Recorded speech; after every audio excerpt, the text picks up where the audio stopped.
இன்னும் 17ஆம் தேதியோட post market பார்த்துட்ருக்கோம். Okay, எப்படி நம்ம சொன்னது நடந்துச்சா, எப்படி மார்க்கெட்டில் இருந்துச்சுன்னு பார்க்கலாம். நான் வரது லைன் ட்ரீட் பண்ணிடுறேன். ஓகே, இன்னைக்கு மார்க்கெட் நம்ம எதிர்பார்த்தது ஃபர்ஸ்ட் லைன்லேருந்து ஒன்று ரிவர்ஸ் ஆகும், ஃபர்ஸ்ட் லைனில் பிரேக் அவுட் பண்ணணும். அதாவது 22,700 பிரேக் அவுட் பண்ண எதிர்பார்த்தோம். மார்க்கெட் நம்ம சொன்ன மாதிரி புட்டில் வந்து டாமினேட் பண்ணாங்க ஃபர்ஸ்ட் மார்னிங்கில். அதுக்கப்புறம் ஒரு ரிவர்சல் இருந்தது. ஆனால் நம்ம சொன்ன மாதிரி லைனுக்கு வரலைன்னா நம்ம தெளிவாக சொல்லியிருந்தோம், மார்க்கெட்டை கன்சல்டேட் பண்ணிடுவாங்கன்னு சொல்லணும், அதாவது வால்டைல் பண்ணிடுவாங்கன்னு சொன்னோம். சேம் அதுதான் இன்றைக்கி நடந்திருக்கு.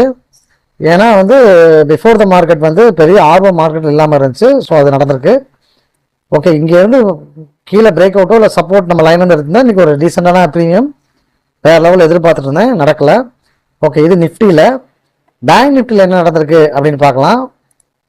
பேங்க் நிஃப்டியில் same down side break out, again up side break out. இவனும் வந்து பெருசாக பர்ஃபார்ம் பண்ணல. ஆனால் நம்ம சொல்லியிருந்தோம், வந்த ரிவர்ஸ் ஆகி வந்தால் மார்க்கெட் வந்து இந்த லெவலுக்கு வரும்ன்றதை நம்ம ப்ரீ மார்க்கெட்டில் சொன்னோம். எக்ஸாக்டாக அந்த லெவலுக்குலாம் வந்து க்ளோஸ் ஆகிருக்கு.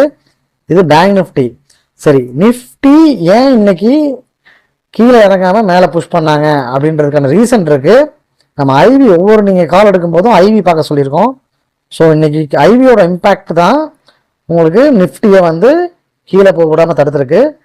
ஆக்சுவலாக பிஃபோர் த மார்க்கெட் ஓப்பனிங் வந்து ஐவி வந்து எங்கே இருந்தது அப்படின்னா புட்டில் இருந்தது. ஆஃப்டர் ஓப்பனிங்க்கு அப்புறம் ஐவி வந்து காலுக்கு மாறிச்சு. பாருங்கள், புட்டோட ஐவி 11/1க்கு இந்த மணியில் 17 to 18 தான் இருக்காங்க. ஸோ இதே வந்து பார்த்தீங்கன்னா கால் ஆப்ஷன், இதே வந்து பார்த்தீங்கன்னா கால் ஆப்ஷனில் அதே 11/11க்கு கால் ஆப்ஷனில் ஐவி 22 பாயிண்ட்டுக்கு மேலே இருக்காங்க. அப்போ மார்க்கெட்டை மேலே ஏற்ற மார்க்கெட்டில் முயற்சி பண்ணுறாங்க, அதிகமான ஆர்வம் காட்டுறாங்க மார்க்கெட்டில் ஏற்றுறதுக்கு. ஸோ இதுதான் ஆக்சுவலாக நடந்த உண்மை. இதுதான் டெக்னிக்கல் டேர்ம்ஸ், நம்ம சொல்ல வேண்டியது இதுதான். ஸோ ஒரு கால் எடுக்கிறதுக்கு முன்னாடி ப்ராபபிலிட்டி எங்கே இருக்குது, மார்க்கெட்டை என்ன செய்ய ட்ரை பண்ணுறாங்க அப்படின்றத பார்க்கணும். ஸோ அதுதான் நடந்திருக்கு. சரி, ஓகே.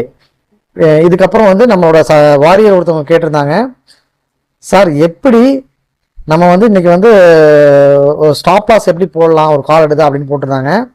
ஆக்சுவலாக ஸ்டாப் லாஸ் வந்து இப்போ இதில் நம்ம லைன் ஒபே ஆகலை. ஸோ அதனால நம்ம இதில் ஸ்டாப் லாஸ் நம்ம இது பண்ண வேண்டாம். ஓகே, இருந்தாலும் ஒரு எக்ஸாம்பிளுக்காக சொல்கிறேன். சப்போஸ் இந்த இடத்துல நீங்கள் ஒரு ட்ரேட் எடுக்கிறீங்க அப்படின்னா, ஃபார் எக்ஸாம்பிள் இப்போ இந்த லைன்லேருந்து போகுது அப்படின்னே வச்சுக்கலாமே. ஸோ இந்த லைன்லேருந்து ரிவர்ஸ் ஆகுது அப்படின்னு வச்சுக்கிட்டாலும், இப்போ லைன்லேருந்து இங்கே மேலே போகுதுன்னா மொத்தம் 200 எவ்வளோ பாயிண்ட்ஸ் இருக்குன்னு பார்க்கலாம். மொத்தம் டார்கெட் நம்ம இந்த இடத்துல சப்போஸ் இந்த ரீடெஸ்ட் ஆகிருது அப்படின்னா மொத்தம் வந்து 228 பாயிண்ட் நம்ம இந்த லைனுக்கு வச்சுட்டா கூட மேலெல்லாம் வைக்க வேண்டாம். இன்ட்டு புள்ளி இந்த மணி வந்து 60 பைசா உதாரணத்தை சொல்கிறேன். இல்லை எப்படி எடுக்கணும் அப்படின்னா, நம்ம முன்னாடி சொன்ன மாதிரி தான் இப்போ கால் ஆப்ஷனே போயிருக்கோம் அப்படின்னா, கால் ஆப்ஷனில் பாருங்கள், அடுத்த மணி 55 பைசா இருக்குது, இந்த மணி 59 பைசா இருக்குது. அது தாண்டி உள்ள அதுக்கு அடுத்த செகண்ட் ஆஃப் இந்த மணி 62 பைசா 62.93 62 வச்சுக்கோங்க. ஓகேவா, இந்த இதை எடுத்துக்கோங்க. ஸோ 62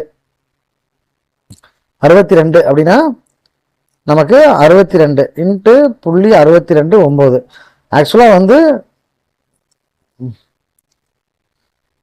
62 ஆக்சுவலாக வந்து 143 ரூபா ப்ரீமியம் கிடைக்கும். ஸோ இது உங்களோட டார்கெட். மேபி மார்க்கெட்டில் நம்ம வாரியிருக்க எக்ஸாம்பிள் இந்த இடத்துலேருந்து போயிருக்கு அப்படின்னா, இப்போ நீங்கள் இந்த இடத்த மெஷர் பண்ணோம். இந்த இடத்துலேருந்து கீழே ஒரு ஜஸ்ட் ஒரு 10 பாயிண்ட்டு, ஒரு 10 பாயிண்ட்டுக்கு நீங்கள் வந்து ஸ்டாப் லாஸ் வைக்கலாம்.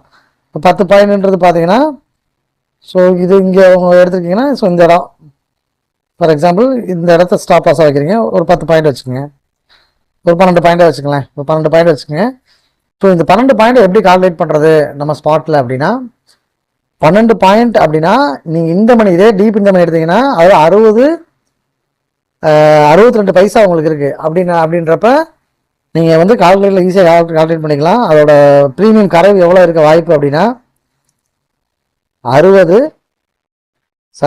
1 மைனஸ் 60ன்னு வச்சுக்கோங்க. 62 இருக்குது, 60ன்னு வச்சுக்கோங்க, அதாவது புள்ளி 60. ஓகே, இப்போ 40 பைசா உங்களுக்கு ஸ்டாப் லாஸ். அப்போ இன்ட்டு இங்கே 13 பைசா 13 பாயிண்ட் உங்களுக்கு இருக்குது. ஸோ அப்போ 5 ரூபா உங்களோட ஸ்டாப் லாஸ். நீங்கள் எடுத்த ப்ரைஸ்லேருந்து கீழே இப்போ இந்த எக்ஸாக்டாக அந்த லைனில் எடுத்துருந்தீங்கன்னா அந்த லைனில் என்ன ப்ரைஸ் இருக்கோ அதுலேருந்து உங்களோட ஸ்டாப் லாஸை ஃபிக்ஸ் பண்ணிக்கலாம். ஸோ இப்படி தான் உங்கள் ஸ்டாப் லாஸ் வந்து போகணும். இது ஒரு வாரியர் கேட்டிருந்ததுக்காக இதை நான் சொல்கிறேன். ஓகே ஓகே ஃப்ரெண்ட்ஸ், நாளைக்கு எப்படி பொசிஷன்ஸ் இருக்குது, நாளைக்கு யாரோட கட்டுப்பாட்டில் இருக்குது, மார்க்கெட் மேலே ஏறுமா கீழே இறங்குமா, எந்த ஏரியாவில் நாளைக்கு வந்து நமக்கான வாய்ப்பு இருக்குது அப்படின்றத 18ஆம் ப்ரீ மார்க்கெட்டில் பார்க்கலாம். நன்றி ஃப்ரெண்ட்ஸ்.